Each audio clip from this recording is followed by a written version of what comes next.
মিত্রকে আগামী 29শে এপ্রিল কাস্তে হাতুড়ি তারা চিহ্নে ভোট দিয়ে বিপুল ভোটে জয়যুক্ত করুন।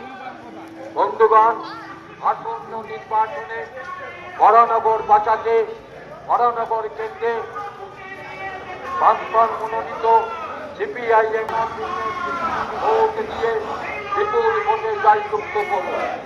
বন্ধুগণ, বরানগর বাঁচাও পদযাত্রা এই